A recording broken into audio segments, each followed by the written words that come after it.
right? So if they're feeling stressed and overwhelmed with their finances, if they're feeling like they don't know which way to turn, we can provide that clarity once we know what the root cause of those issues are.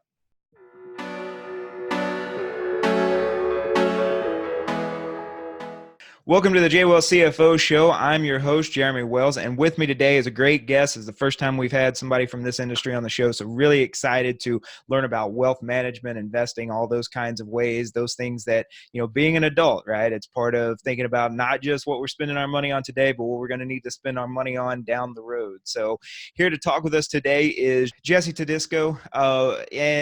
Jessie, great to have you on here today, man. Tell us about what you do, how you're helping people, and all the great things that you're doing for people in terms of wealth management. Well, I appreciate that. Thank you so much, Jeremy, for having me on the show. And I'm excited to have a conversation with you. But, for me, what I do is I show people, whether they are families or business owners, C-level executives, how to live well today, but also how to plan for the future.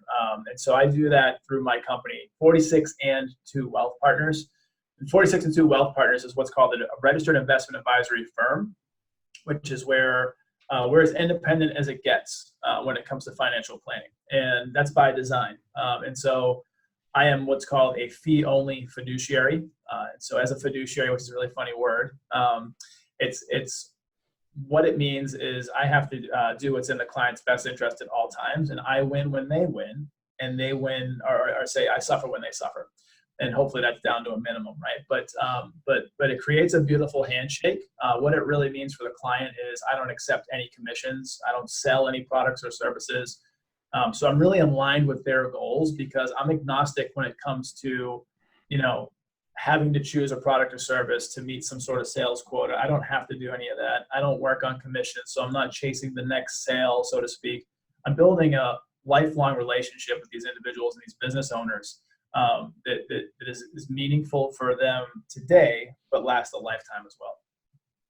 Gotcha. So yeah, I think, I definitely relate to that because my business model is set up on a fee structure, fixed fee structure. And so I do take into account, how much value am I going to provide to this client when I set that price. And then obviously, over time is that, if that client and I keep working together, I've got to take into account inflation and just, hopefully the scope of what I'm doing for them changes as well. Either they're just getting started when they come on first as a client and then their business grows, right? And so with them, the services that I can offer and the value I can provide grows too. And so, we might revisit that down the road, but yeah, I'm not, a lot of accountants are going to, bill based on the hour, bill based on the form, right? And so, there's almost this impulse to spend more time on your case or to make your case more complex than maybe it really needs to be. And so, I try to just keep it simple and try to keep it straightforward, make it easy to budget for them. So when you say fee only, like what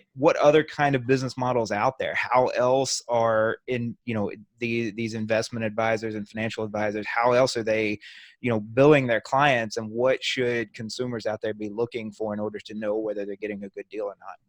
Yep, for sure. So there's 3 main ways that a person that calls themselves a financial planner, a financial advisor, can charge their clients, and it directly impacts that relationship. The first way is commission based off of the products and services that they sell you and they align you with. The second is what's called a hybrid model, where they're still charging commission, but now they can charge a fee based on their financial planning or assets under management.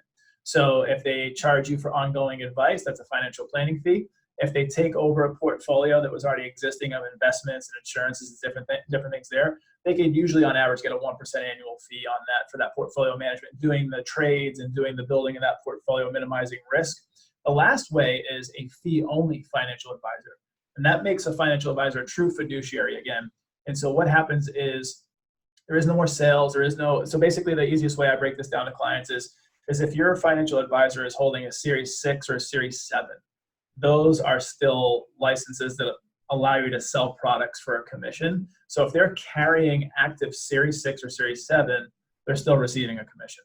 And so for me, I've decided to take that out of my business by design because it eliminates any inherent conflict of interest. And so the way that I charge my clients is ongoing financial advice, which is financial planning, because financial planning isn't a one-off kind of deal. Like you can increase cash flow in your life or your business. You can eliminate debt or leverage debt, but it doesn't stop there. I mean, building a portfolio and planning for the future and living life well now, that takes ongoing advice.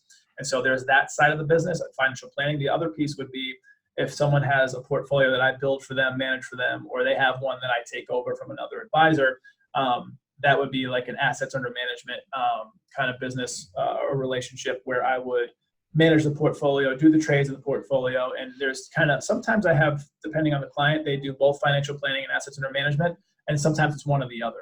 But the biggest thing there to know is dealing with a financial planner that's fee only doesn't ever have to worry about commissions or things like this.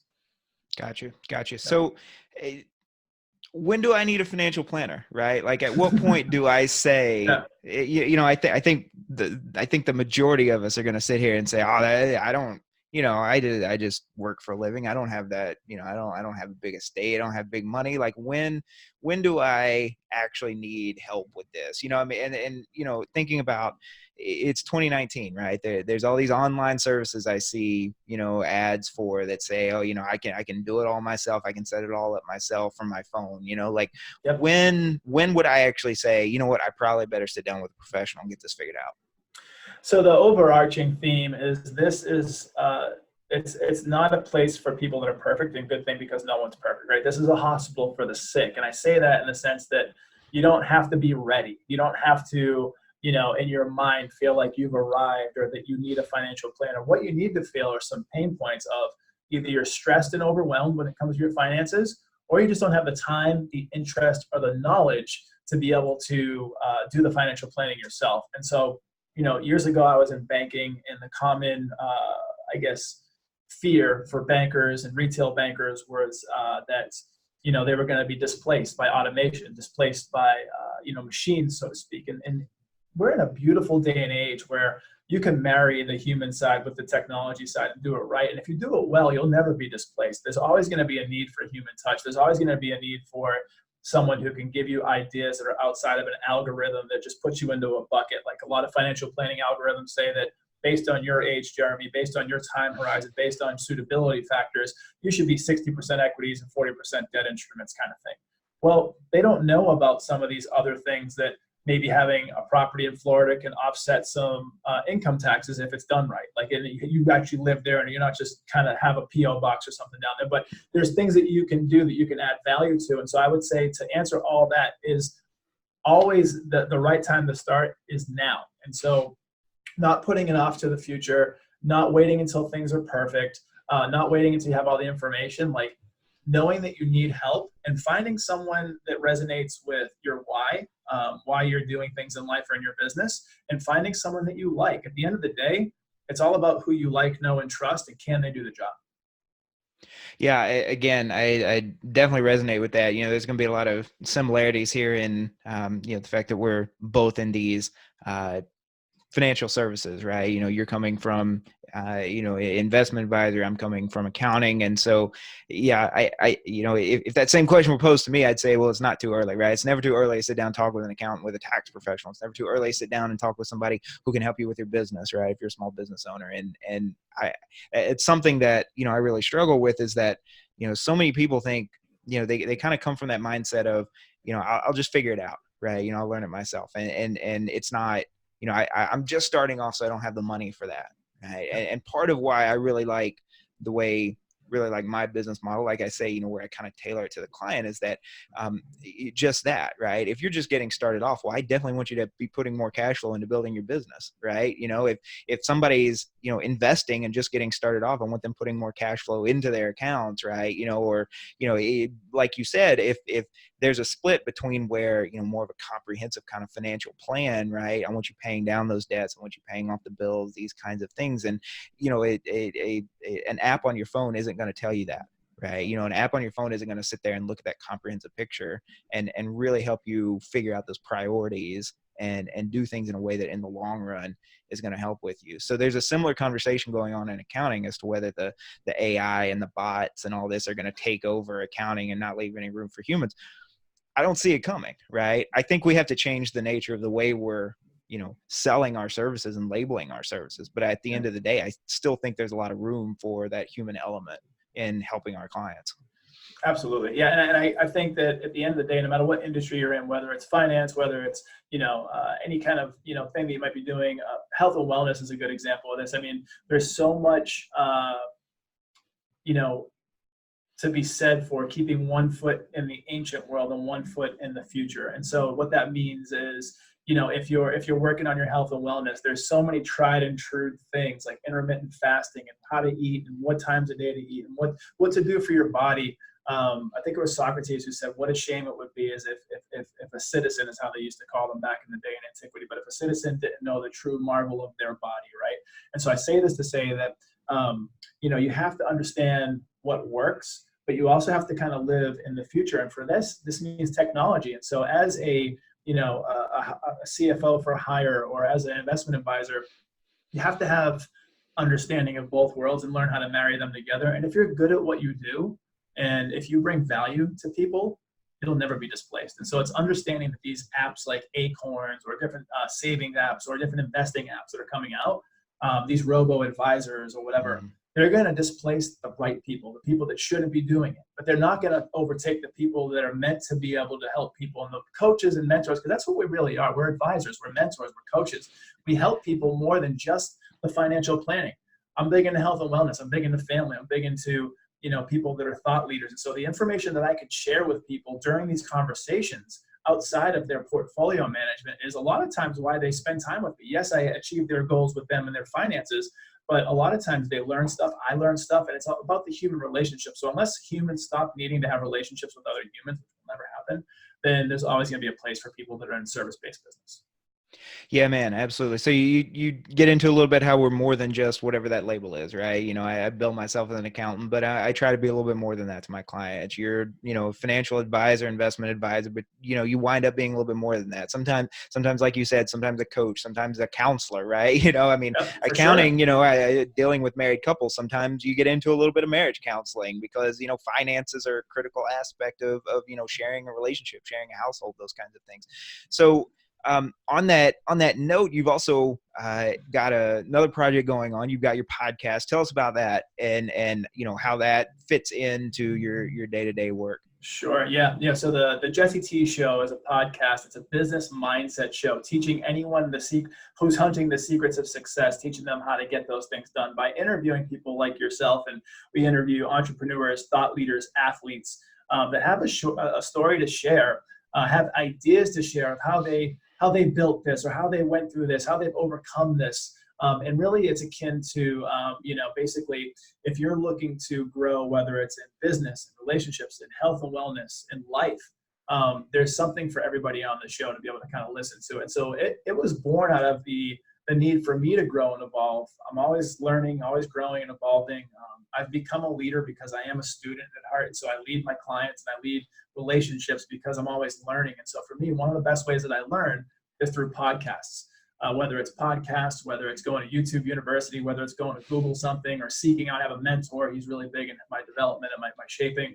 But because I learn like that, because that's where a lot of people do learn these days, and that's where a lot of the attention is, there was always this natural knack and ability to want to learn about people and listen and be able to share their story, that this was born a little over a year ago. We're on episode, I think, 44, 45 coming up. And so we've done, almost an episode a week for the last year. And what it's really done for the business, for those that want to start a podcast, it's really helped me in my business. And it didn't start off as a marketing tactic or a marketing technique to be able to find new clients, but it's turned into that because I'm interviewing people that I'm interested in, that I want to be around, the people that I want to, in business, you want to, the 3 Ps, personality, participation, and profitability. Like you want to have people around you that you can share those things with. And so they come on the show and they either become clients of 46 and 2 Wealth Partners, the wealth management firm, or they refer me to people that I want to be around. So it's become this really unique, almost funnel in a way. And I never looked at it like that. I don't look at it as a salesy thing, but it's amazing how the two tie together now. Absolutely right. Because I started mine, a few months ago now, and I'll never say no to more clients, right? I mean, Right. if I think there's a good fit and I think I can genuinely help that person, I try not to say no unless there's some really good reason not to. But so, if the show turns into that, great, but that's not why I started it, right? I come from a very similar place. I was, I did a lot of journalism when I was in high school and college. I was working with the school newspaper, and, I spent a lot of years consuming a lot of content through podcasts, through YouTube. And so, now I'm to a place where, I think I can give back a little bit. And so, it just made sense. But, putting that name out there, putting that brand out there, making those connections, I think that you're absolutely right. It's really easy, especially now with, people just kind of, all of a sudden you get a direct message and it's somebody trying to sell hard, right? It's somebody Right. coming in and just saying, oh, hey, I noticed you're this and I can do this for you. Do you want to talk? Right. And it's like, no, I don't. Right. But, the establishing these connections and these networks that, maybe not today, maybe not tomorrow, but maybe 6 months from now, maybe a year from now, you're on that person's mind when something relevant pops up and they say, oh yeah, I know a person for that. Right.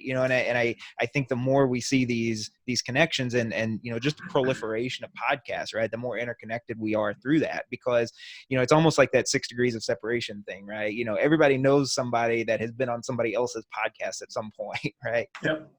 Yep.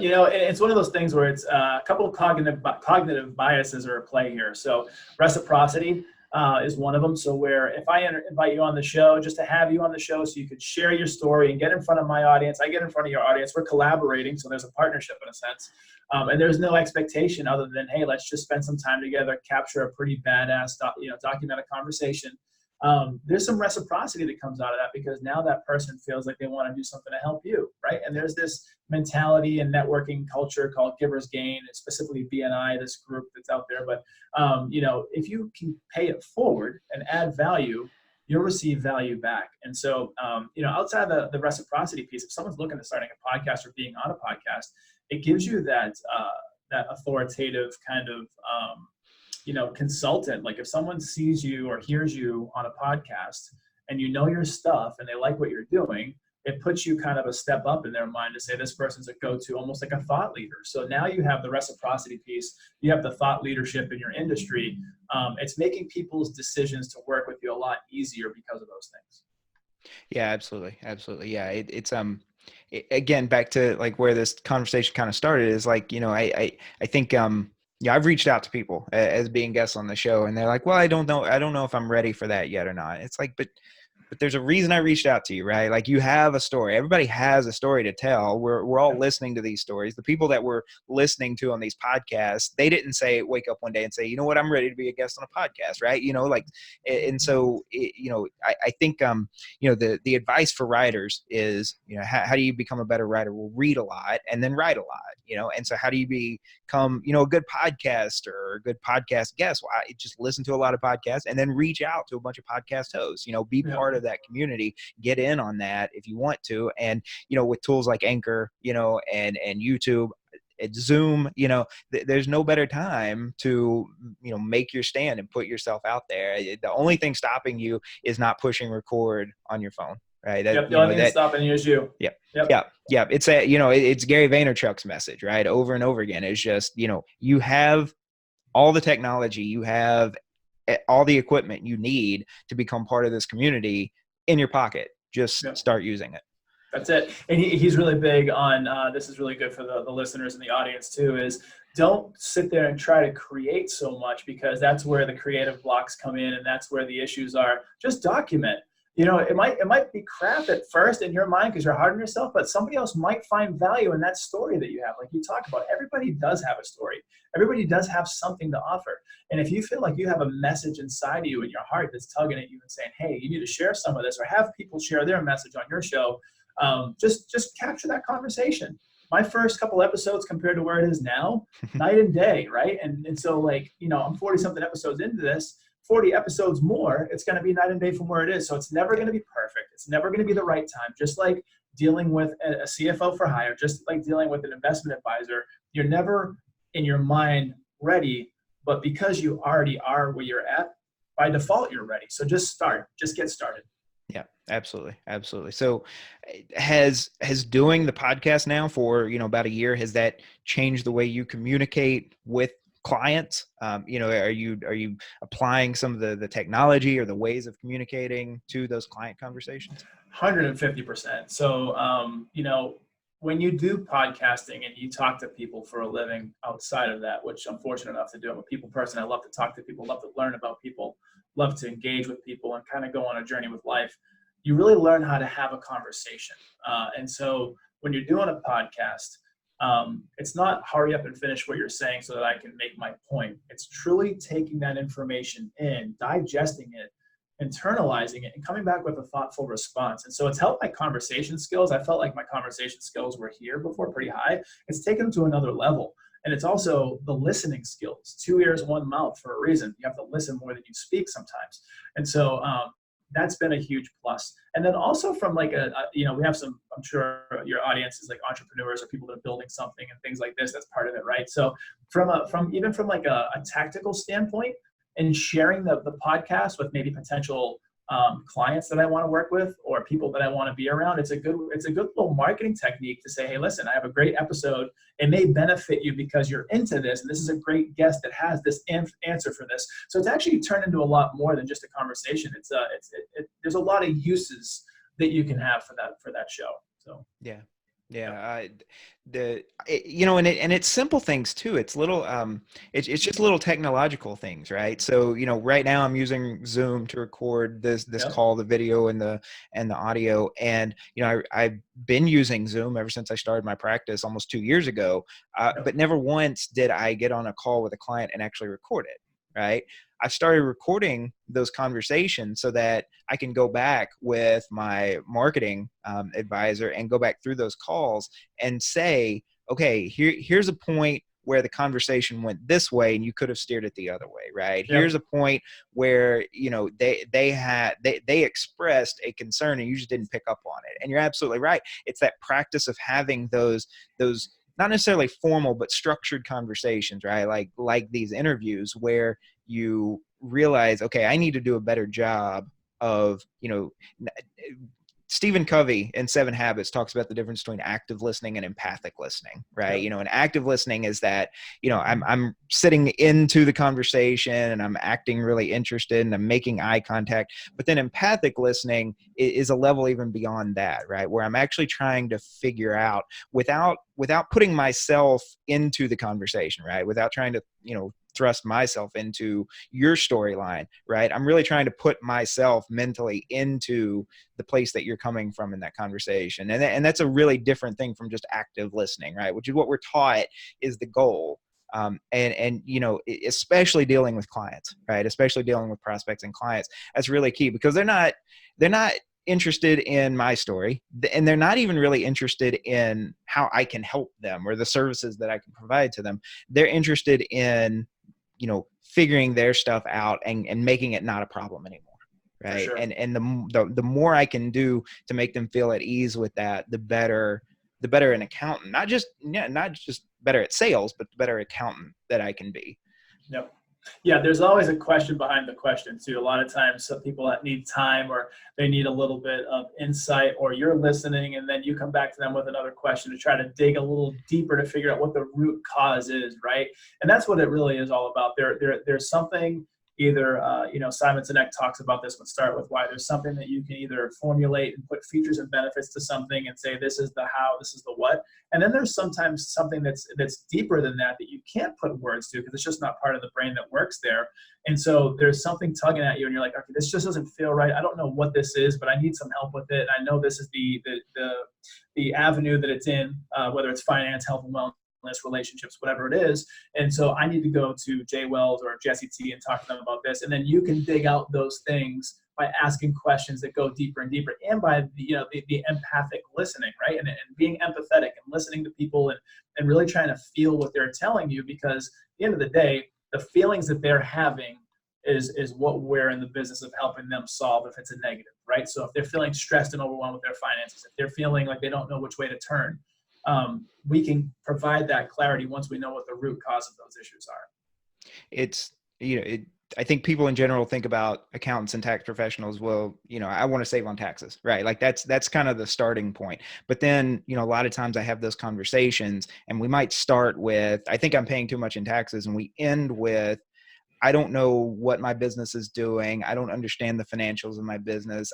I don't have control of the cash flow. It's all of these issues that are really tangential to this question of just taxes, right? And so like you say, it is a lot of just, instead of just jumping in and saying, well, here's all the fancy language of, what I can do for you that's going to save you on taxes. It's really just a basic question of, do you feel comfortable with the business you're running? Do you think that you're running your business as well as it could be run? And if not, let's work on that. Right. And then from that, the more advanced things, the tax savings, the tax structure, all this kind of stuff will just kind of naturally flow. We'll get to that. But first of all, let's just make sure that you feel comfortable with the business you're running, because that's your life, Yep, and, that's well said. Yeah. And I think it's similar, there's a similar case with investing, right? The headlines every day, the market's up, the market's down, interest rates are doing this, they're doing that. Some politician said something and we're just waiting for the fallout. When's the next recession coming? And at the end of the day, these have been the headlines for century, since we had markets, since we had financial markets, right? Those headlines have always been there. And yet we still have an economy. We still have a stock market. We still have, people's retirement accounts, and so we're still just doing the same thing every day that we've been doing all along. And it's more of just staying consistent and getting that professional advice and making sure that you've got somebody you trust working with you, and just ignoring all of that. Ignoring it or letting somebody else help guide you through those seasons. And if you understand, like, the cost of milk hasn't gotten cheaper, the cost of gas hasn't gotten cheaper, the world's going to keep going and things are going to keep evolving. And so when you talk about markets and you talk about, cycles, that's a great thing to know. It's great to know that since, if someone's 60 years old, they've seen 12 end of the worlds when it comes to market crashes so far, and like they've lived through them and they've been able to grow. And so just knowing that everything's cyclical and it's a lifelong game. And this, cap it off with saying that, Warren Buffett talks about his favorite holding period for a stock, and it's forever. Like, once he buys something, he stays with it pretty much unless it's a tactical move and he's selling some stuff. But, for the most part, when he buys a stock, and I'm a huge fan of Warren Buffett, it's his holding period is forever. And another little tidbit too, for those that are listening, Warren Buffett has never stockpiled this much money in his professional career, because at this current stage of the game, it's as far as 2019, because he's ready to go on the offensive when it comes. He's in the business of buying businesses. And so he right now, based on the history of what he's done, has never had more cash on him because everything's overpriced as of right now. And so when the market corrects, whether it's a small correction or big one, it's going to happen, he's prepared for it so he can get things on a discount, buy things on sale. So it's a good insight for anybody who's listening, that follow what the people that are doing really well are doing, that have done it for decades. Absolutely right. You look at businesses small and big, and you look at the successful ones, and what are the successful ones doing, right? They're going out and they're finding professionals. They're outsourcing the things that management isn't qualified to do, so that they can focus on the things that they are qualified to do, right? What are the people that are, setting and watching the market doing, right? They're applying those rules. It's supply and demand, right? Things are going to go up one day and they're going to go down the next day. And so, just be prepared for both of those situations. Yeah, absolutely. All right, Jessie. Well, it's been fantastic having you on. Thank you very much. I know, you've got things to do. We've all got things to do. So real quickly, share with us and the listeners, people who want to reach out to you if they're interested in, getting your investing advice, if they're interested in a career, maybe in financial advising, these kinds of things. Tell us how we can get a hold of you. Be glad to help out any way I can. So the best way to reach me is directly through Instagram. It's at Jessie Tee1. That's Jessie and then JESSETEE, the number 1, at Jessie Tee1 on Instagram. You can find me at the Jessie Tee Show on YouTube, or the Jessie Tee Show podcast, everywhere podcasts live. And feel free to reach out to me, hit me with a direct message, or even go to my website, 46and2wealthpartners.com. Any question you have is a good question. I'll be glad to follow up with you on it and help you the best I can. Awesome, man. Well, absolutely. We'll have those, all those links in the show notes in the description so that people can just click and get to those things. Again, Jessie, thank you so much for being on here. I am Jeremy Wells, host of the J Wells CFO Show. You can find me all across social media at J Wells CFO, and you can get in touch with me or the show through hello@jwellscfo.com. Jessie, thanks again so much. Listeners and viewers, thank you so much. Have a great day. See ya.